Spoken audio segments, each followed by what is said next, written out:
But we do want to begin tonight with a major abortion ruling that once again is putting the issue at the forefront of the 2024 presidential campaign.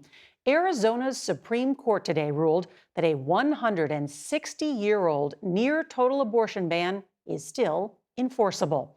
The law dates back to 1864, on the books since before Arizona was a state and before women had the right to vote.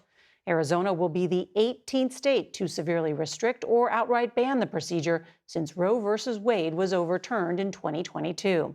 The decision comes the day after former President Donald Trump claimed he doesn't support a federal ban. But today, President Biden said Trump is directly to blame for the ruling, calling the decision extreme and dangerous. CBS's Nancy Cordes reports now on the fallout. Yes, it is a dark day in Arizona. Arizona's Democratic governor begged the legislature to step in today after the state's conservative Supreme Court reinstated a Civil War-era abortion ban with no exceptions for rape or incest.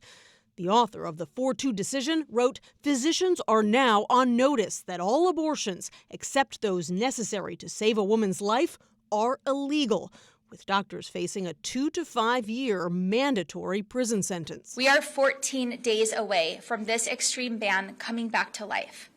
It must be repealed immediately. The decision does away with the state's current 15-week ban, which anti-abortion rights activists had challenged in court. It's always the best decision to protect life as much as possible.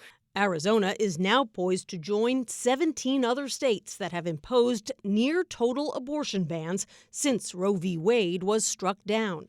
But unlike many of those states, Arizona is a pivotal swing state that went for President Biden in 2020. The state's Democratic AG announced today, as long as I am Attorney General, no woman or doctor will be prosecuted under this draconian law. Does that give doctors the certainty they need to keep performing abortions if they feel they need to? Well, I think that medical providers are going to have to weigh their options and their risk with their own legal counsel, quite frankly. Chris Love helps lead Arizona for Abortion Access, a group that has already gathered 500,000 signatures for a November state ballot measure that would establish a constitutional right to an abortion. We have told Arizona voters what's at stake. I think today is a clear example that we were being serious about that, right? The Biden campaign is counting on that ballot measure and others like it to help drive Democrats to the polls in November. The issue is a proven motivator, which could help explain why several top Republicans in Arizona came out against the Supreme Court ruling today, saying, Norah, that it goes too far and is out of step with the state. Republicans were denouncing it. Nancy Cordes, thank you.